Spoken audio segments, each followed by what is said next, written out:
Imagine a world where the line between two souls blurs so completely that one cannot exist without the other, where dreams are shared, pain is mirrored, and even death cannot sever the bond. In 1834, a quiet Kentucky town became the stage for a mystery that defied every law of nature and reason. A haunting tale of twins whose lives and deaths revealed the terrifying and beautiful possibility that consciousness itself may be more interconnected than we dare to imagine. In the quiet stillness of 1834 Kentucky, when the fog rolled across the fields like a living thing and the night seemed heavier than usual, two lives entered the world that would challenge every notion of individuality and human understanding. The birth of these twins was not marked by joy alone. There was an unsettling resonance in the air, a subtle vibration that those attuned to the world's deeper currents could feel. The midwife, a woman accustomed to the cries of newborns and the pale fears of mothers, described the sensation as if life itself hesitated at the threshold of their arrival. She would later recount the odd symmetry of the event, the uncanny precision with which the twins emerged, one seeming to mirror the other in movement, in breath, in the very rhythm of life. It was as though the universe, in its mysterious way, had reflected itself into two separate yet inseparable forms, offering humanity a glimpse into a dimension of existence where boundaries of self and other dissolve. From the moment of their first cries, it was evident that these children were unlike any seen before. Their faces were remarkably alike, but it was not merely a resemblance of features. There was a resonance in their expressions, a harmony in the way their eyes, mouths, and gestures echoed one another. Observers often felt disoriented, as if staring at a living mirror, unsure where one ended and the other began. Yet beyond their physical similarity, the phenomenon extended into the invisible domain of energy and presence. When one twin stirred, the other often shifted in synchrony, even when separated by space. When one felt a spark of fear, a flicker of instinctive recognition would pass through the other, tangible enough that it could not be ignored. The midwife, a woman of practical senses, swore she felt an inexplicable chill that night, a sensation that hovered between awe and dread, as if she had witnessed the birth of a paradox, a being that challenged the natural order by existing simultaneously as two and one. The parents, devout and superstitious, were caught between reverence and fear. They marveled at the perfect likeness of their children, yet a shadow of unease crept into their hearts, a silent whisper that nature had gone beyond her ordinary laws. Villagers, hearing of the births, began to tell stories that intertwined reality with imagination. Some said the twins were a divine gift, meant to illuminate mysteries of the human soul. Others whispered darker tales, suggesting that something had been fractured in the spiritual fabric of the world, and these children were the result.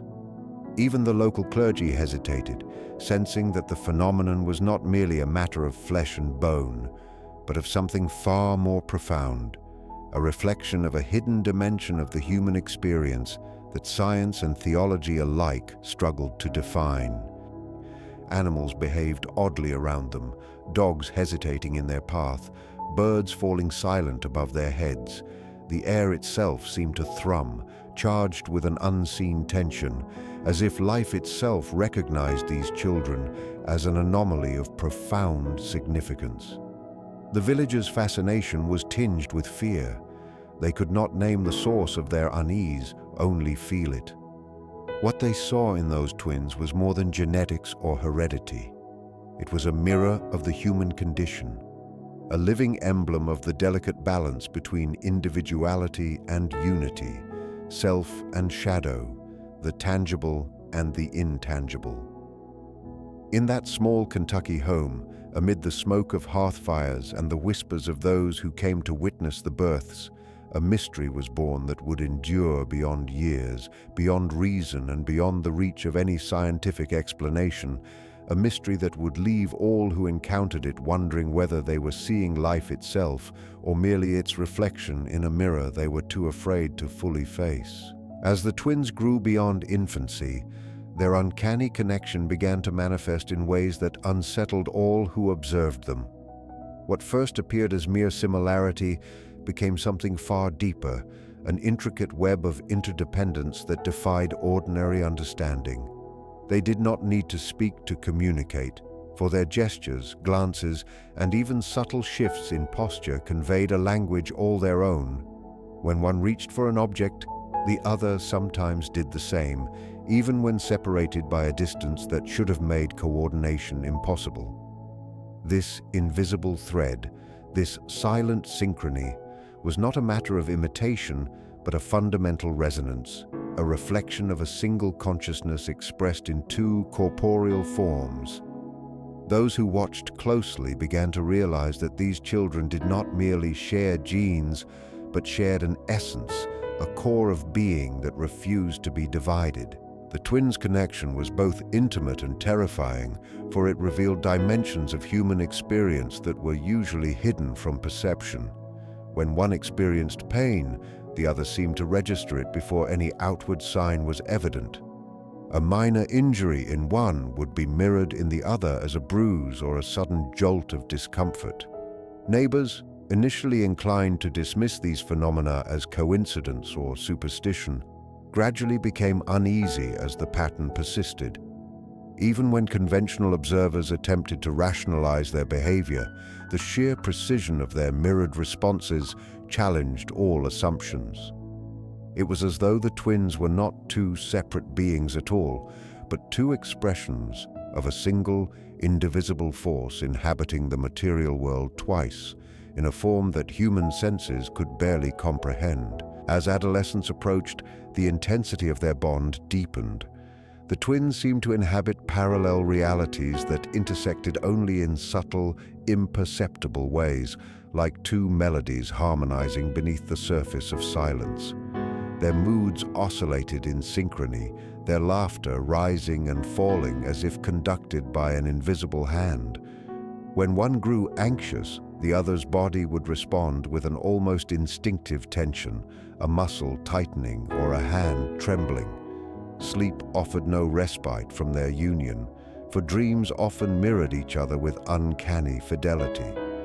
One night, one twin might see a vision of a dark forest, and the next morning the other would recount the same forest, the same winding paths, and the same sensations of dread or awe, despite being alone. The townsfolk who witnessed such phenomena began to speak in hushed tones of curses, divine signs, and unnatural forces. But what they sensed was more profound than magic or superstition. It was a glimpse into the hidden architecture of consciousness itself. The unnatural symmetry of the twins extended beyond their physical and emotional connection. Their presence seemed to influence those around them, altering perceptions in ways that were both subtle and profound. Animals reacted to them as if sensing a single life force rather than two.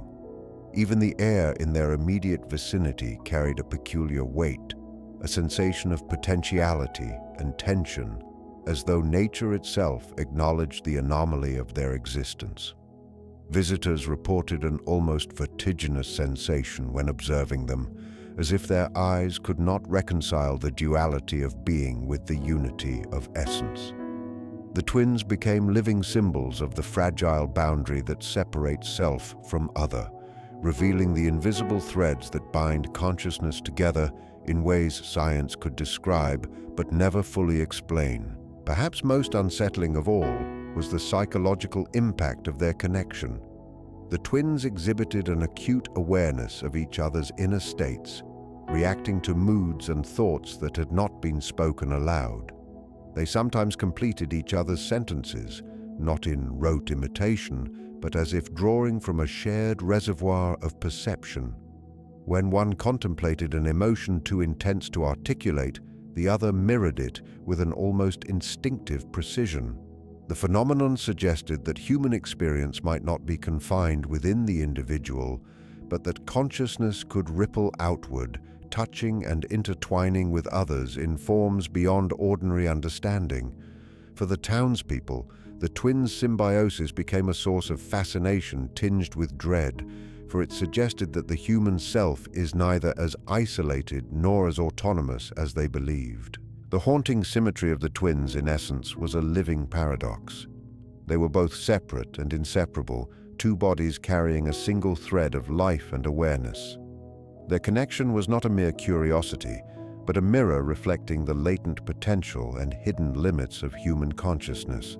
Those who observed them could not help but feel that in these two children lay a revelation too profound to be fully grasped, a reminder that life itself may harbor mysteries that stretch beyond understanding, and that the invisible bonds between souls may shape existence in ways we are only beginning to sense. As the twins entered adolescence, the boundaries of their unusual connection began to shift from the physical and emotional realms into the more enigmatic territory of dreams.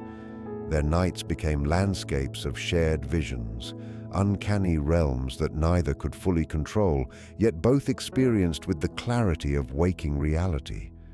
What began as fragmented, coincidental similarities in sleep evolved into complete synchrony. The same places, the same figures, the same feelings of fear and wonder.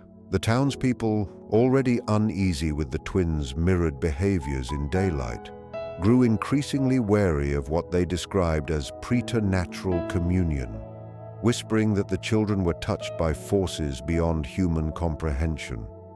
Yet those who observed them most closely suspected something deeper, that the twins were not merely dreaming, but glimpsing into a hidden dimension of consciousness, one that exists beneath the surface of ordinary perception, shared by beings whose souls are entwined in ways that science has not yet charted. The twins would recount visions in astonishing detail, speaking of shadowed forests where paths twisted upon themselves, of rivers that flowed backward, of clocks whose hands moved in impossible rhythms. Often, they described a faceless woman who called to them with a single unified voice, a presence that evoked both terror and awe. Each dream was not an isolated creation but a mirror, a reflection of the same hidden reality seen through two separate eyes. Those who heard their descriptions were struck by the precision and consistency of their accounts, details that would be impossible to fabricate or imagine independently. Even when the twins disagreed on minor aspects, the differences only seemed to emphasize the depth of their shared subconscious, revealing a dimension of human experience that surpasses conventional understanding. Their dreams were not merely abstract, they bore tangible effects on their waking lives. Sometimes one would awaken drenched in cold sweat from a dream of drowning, only to discover that the other was similarly afflicted, though far away and unobserved. In other instances, objects and figures from their nocturnal visions would appear in the real world, as if carried across the threshold of sleep. A tree described in a nightmare would stand with unnatural prominence in a local field. A bird of impossibly vivid color would appear outside a window just as it had in the dream.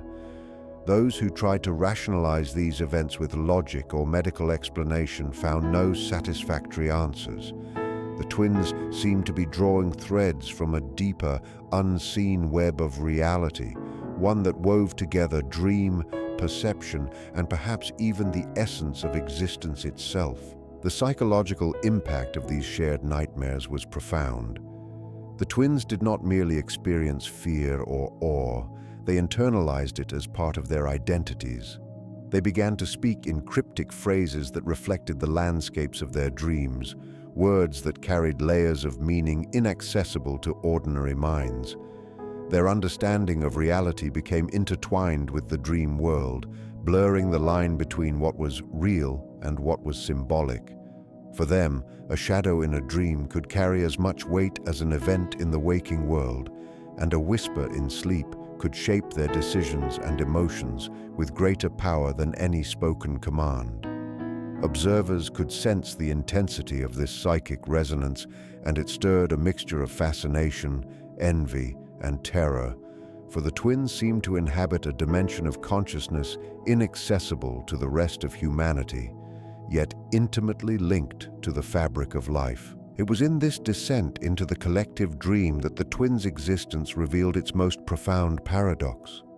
They were two bodies and yet one mind, two separate lives and yet a single experience of the world. Their union in sleep suggested that the human psyche is not bounded by the skin or the skull, but can extend outward, connecting with another in ways invisible to ordinary senses. Some who studied the phenomenon speculated that the twins were experiencing the shared unconscious of humanity itself, a repository of archetypes, fears, and desires that resides beneath individual awareness. Others feared that their connection hinted at a reality in which the self is not as solitary as people believe, a reality where consciousness flows between beings, binding them in patterns too intricate and too subtle to be measured by conventional science. In every sense, the shared nightmares were both a gift and a curse. They allowed the twins to access truths beyond ordinary perception, yet they also carried the weight of experiences that no human being should endure alone.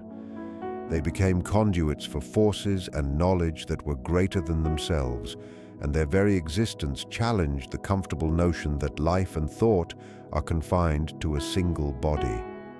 In the dark hours, as the town slept unaware, the twins traversed landscapes that belonged neither entirely to the living world nor entirely to the realm of imagination, a shared voyage into the hidden, infinite architecture of the mind, a journey whose implications for identity, connection, and the nature of reality would confound all who tried to understand it. The inevitable tragedy of the twins' lives arrived like a slow, creeping shadow, a force that neither science nor superstition could fully explain.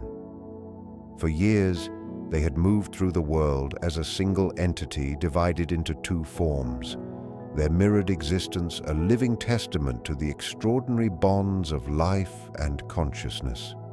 Their connection was so absolute that every emotion, every sensation, every thought was shared and reflected. Yet, in the natural course of life, separation is unavoidable, and when it came to these twins, it became a crucible in which the deepest mysteries of human connection were laid bare. The younger twin, fragile in constitution despite the extraordinary resilience that had carried him through childhood, suffered a sudden accident, falling from a horse with a force that left him lifeless before he could draw another breath. The community recoiled from the event, not only because of the loss, but because the surviving twin reacted in a manner that defied logic. Though he was miles away at the time, witnesses reported that he screamed in agony and collapsed, as if his very body had been shattered by the death of his brother. The event was more than coincidence. It was as though the life force that had animated both had been partially withdrawn, leaving the survivor hollowed out, a vessel from which half of its essence had been wrenched away. For weeks after the death, the surviving twin wandered the town in a trance-like state. He spoke rarely, and when he did, his words were fragments, reflections of memories and sensations that seemed to belong to both himself and the brother who had perished. He described feeling hands clasped around his own, voices whispering in his ear that were not his own, shadows moving just beyond the edge of vision. Those who observed him could not determine whether he was hallucinating or perceiving a reality hidden to ordinary senses, but the intensity of his experience left no doubt that something extraordinary had occurred. The fabric of his consciousness had been altered, torn by the loss of the twin who had been both mirror and complement. Friends and family, desperate for explanation, turned to doctors and spiritual leaders alike, seeking solace in reason or ritual. Yet neither could provide comfort or clarity, for the surviving twin was not suffering from ordinary grief.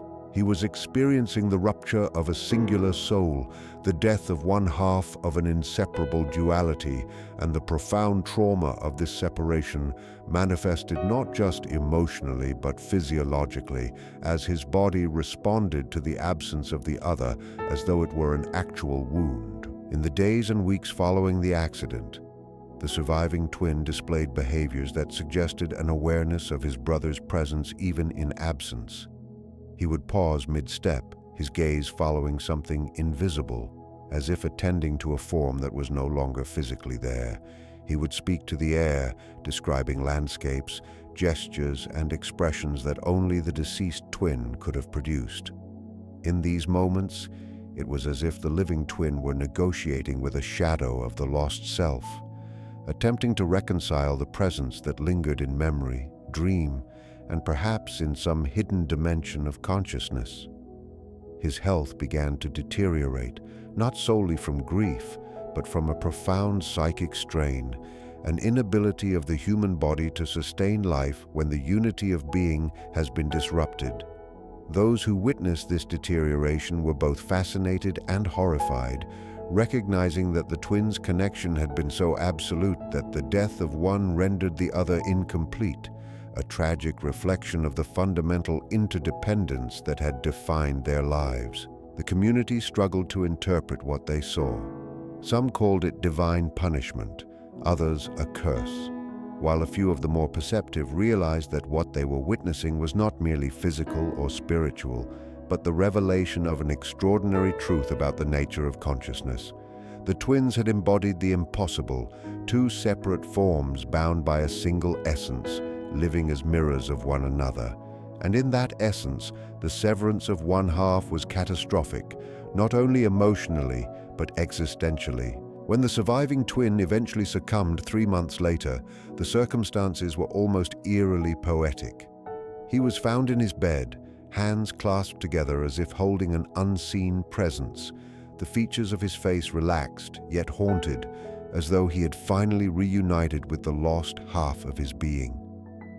Doctors called it heart failure, a phrase inadequate to capture the cosmic symmetry of the event, while the townspeople whispered of reunion, a word that resonated more deeply than any scientific explanation could ever hope to. In the tragedy of separation, the twins revealed the fragility and interconnectedness of life itself.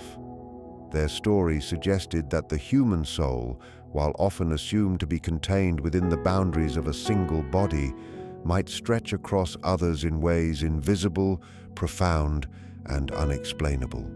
It demonstrated that grief, loss, and death are not merely biological or emotional events, but can affect the very architecture of consciousness, particularly when that consciousness has been shared, mirrored, and entwined with another.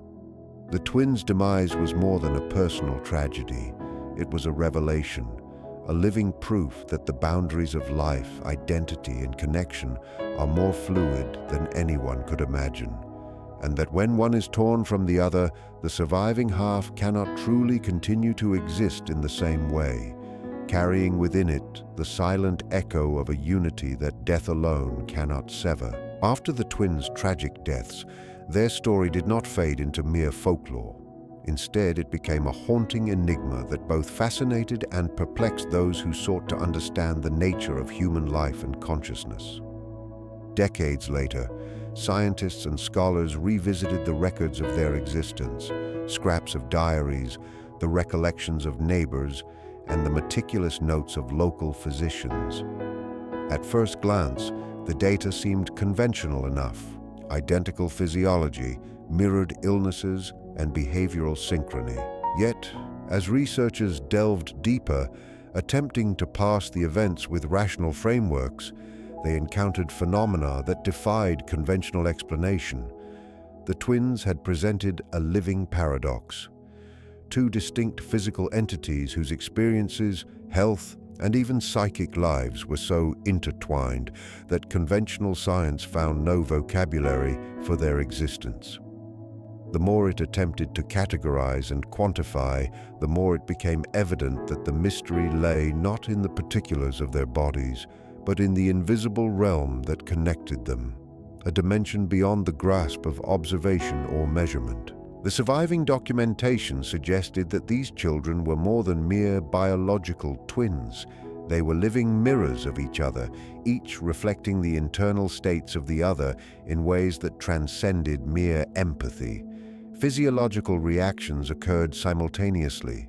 One twin would develop a fever, and the other, though physically distant, would display early signs of the same illness. When one experienced a surge of emotion, the other often exhibited behavioral or even bodily manifestations corresponding to that state. Doctors, limited by the scientific tools of their era, could only note the occurrences as anomalies, unable to determine a causal mechanism.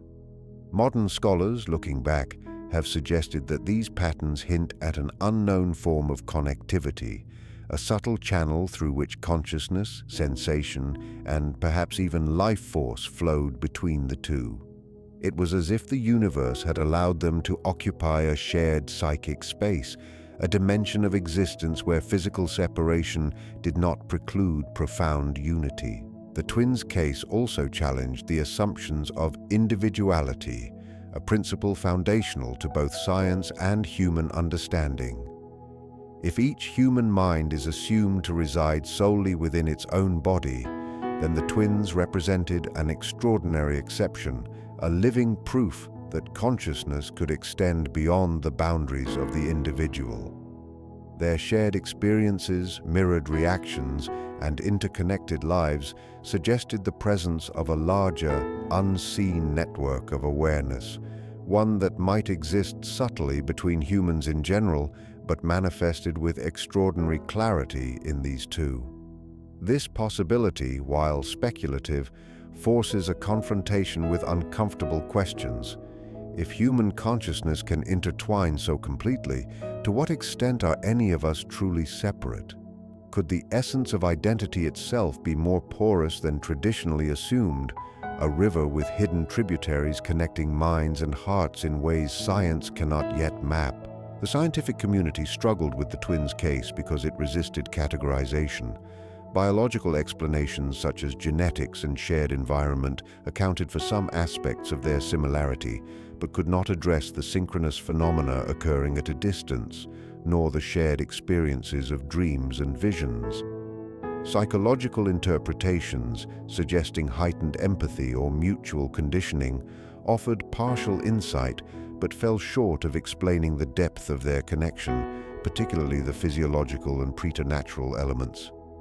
Even the attempts to reduce the twins' experiences to folklore, superstition, or exaggeration encountered the obstacle of consistent and highly detailed accounts, documented carefully by witnesses whose credibility was generally respected. It became clear that the twins' lives were an intersection of the tangible and the intangible, a threshold where empirical science met the unseen forces of consciousness, identity, and perhaps even destiny. Beyond empirical observation, the story of the twins invites reflection on human perception itself. Those who attempt to study life through purely rational lenses are often confronted with anomalies that resist simplification, forcing them to reconsider the limits of knowledge. In the case of the twins, science's encounter with the unseen was not merely an intellectual challenge, but a profound confrontation with the mysteries of existence. The twins were, in essence, mirrors reflecting back not only each other, but the limitations of human understanding. Their lives asked whether reality might contain layers inaccessible to measurement, whether consciousness itself might operate in dimensions parallel to, yet intertwined with, the material world.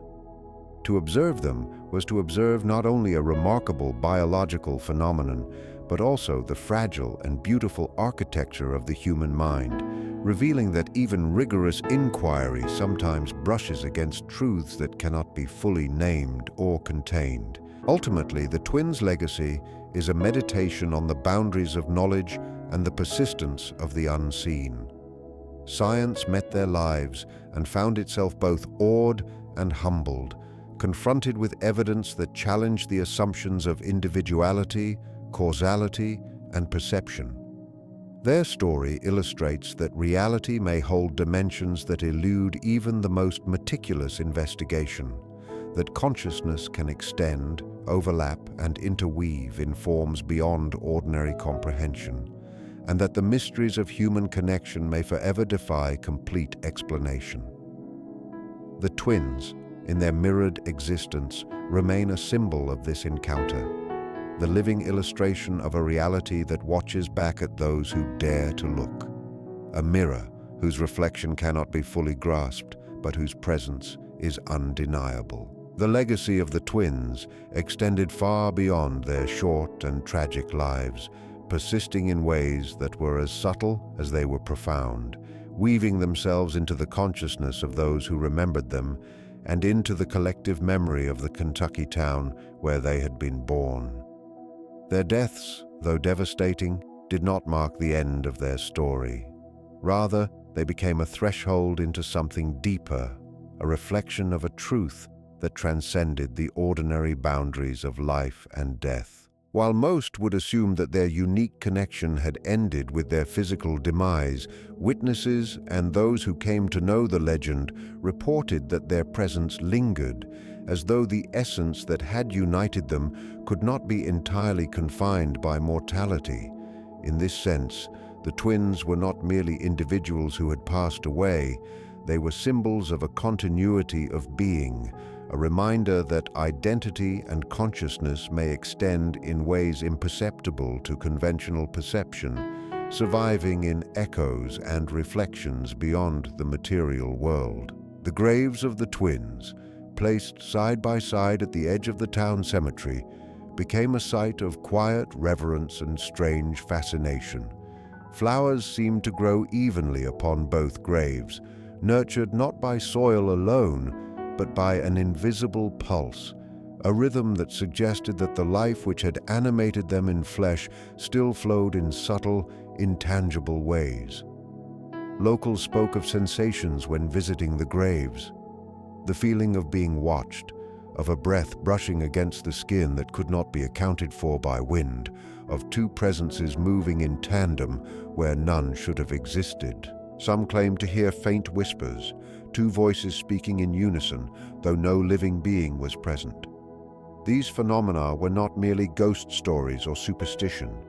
They carried the weight of continuity, the haunting suggestion that the unity of the twins' essence had not been severed by death, but had instead transformed, entering a realm where physical laws were suspended and only the fundamental bond of their shared soul remained. The meaning of the twins' continued reflection is perhaps most profound when considered in the context of the human psyche. Their lives and deaths illustrate the deep truth that consciousness is not a static, isolated entity, but a dynamic, interwoven network capable of extending beyond the apparent boundaries of individuality. They embodied the interplay of shadow and self, of duality and unity, revealing that even in separation, the forces that connect us endure. In the case of these twins, death did not annihilate one half of the being, nor did it dissolve the connection that had defined their existence.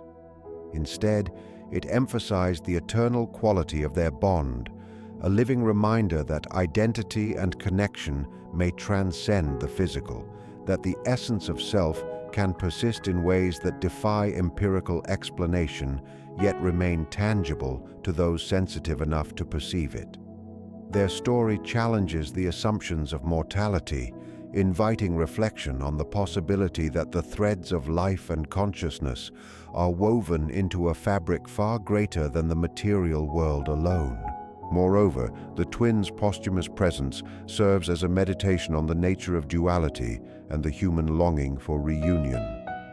Their lives were defined by reflection, each one a mirror of the other, each half inseparable from the whole. In death, this mirrored existence did not end.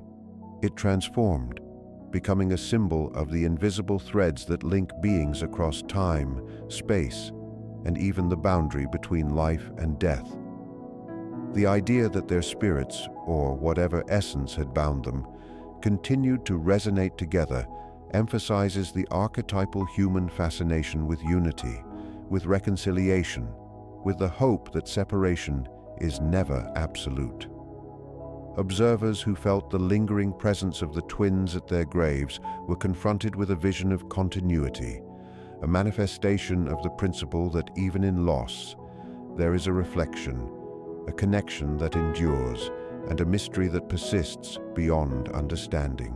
The story of the twins also functions as a mirror to those who contemplate it, forcing a confrontation with the limits of human knowledge and the fragility of perception. Their lives and deaths demonstrate that reality is not solely defined by the material or the measurable, but also by the invisible forces that shape consciousness, connection, and memory. The twins' continued reflection invites a consideration of life as a continuum, a dance of presence and absence in which identity is never wholly extinguished. They remind us that mortality, though inescapable in form, does not necessarily dissolve essence, and that the deepest connections we share, those that resonate at the level of soul and psyche, may endure indefinitely beyond the reach of time, space, or death itself. In this way, the eternal reflection of the twins is a meditation on existence, continuity, and the human spirit.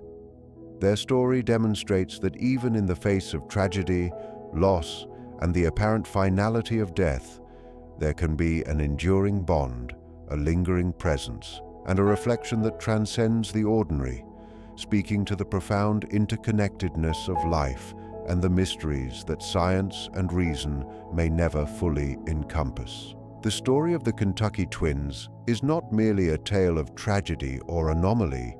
It is a mirror held up to the human condition, reflecting the fragile, mysterious threads that bind us to one another and to the unseen dimensions of existence.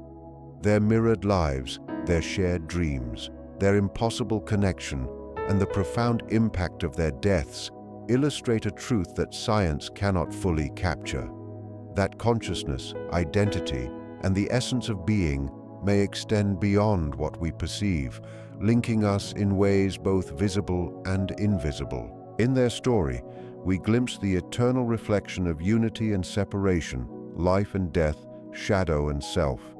The twins' existence challenges us to consider that the boundaries we take for granted between one body and another, one mind and another, one life and the next, may be far more porous than we realize, and that the deepest mysteries of connection and identity may forever linger just beyond our comprehension, waiting for those willing to see not just with their eyes, but with their understanding of the unseen.